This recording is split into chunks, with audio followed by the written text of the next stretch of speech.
Shalom. Renungan kebenaran firman Tuhan hari ini terambil di dalam Injil Markus pasal 6 ayat 30 sampai dengan ayat yang ke-31. Judul renungan hari ini, Istirahat sejenak. Marilah kita ke tempat yang sunyi supaya kita sendirian dan beristirahatlah seketika.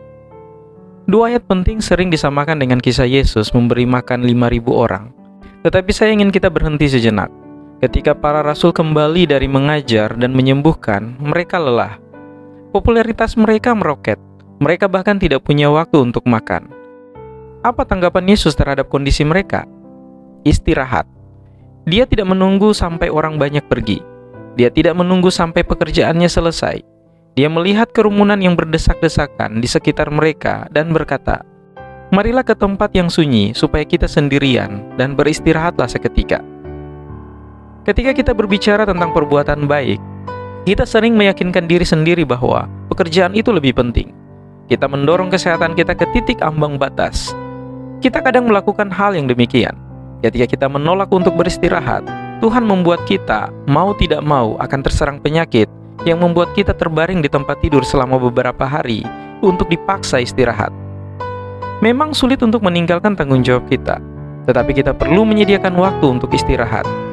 Kita tidak bisa mengisi cangkir orang lain ketika cangkir kita kosong. Yesus tidak memandang istirahat atau waktu menyendiri sebagai hukuman. Contoh yang Dia berikan kepada kita adalah menjadikan istirahat itu penting. Inilah pandangan yang Bapaknya berikan kepada kita ketika Dia menetapkan hari istirahat atau Sabat. Sulit untuk mengatakan tidak pada peluang penting. Kita mungkin merasa bersalah jika kita memprioritaskan diri kita sendiri untuk beberapa saat. Tetapi seharusnya tidak. Yesus menjadikan istirahat dan waktu bersama Allah sebagai prioritas. Namun, pembahasan selanjutnya dari ayat ini, kita akan melihat di berbagai kesempatan dalam pelayanannya, Dia sering menyingkir dari istirahat untuk membantu mereka yang membutuhkan. Yesus dan murid-muridnya berangkat untuk mencari tempat yang sepi untuk beristirahat dan mengisi bahan bakar mereka. Sayangnya, orang banyak lebih dahulu mendapatkan mereka. Yesus hidup dengan belas kasihan.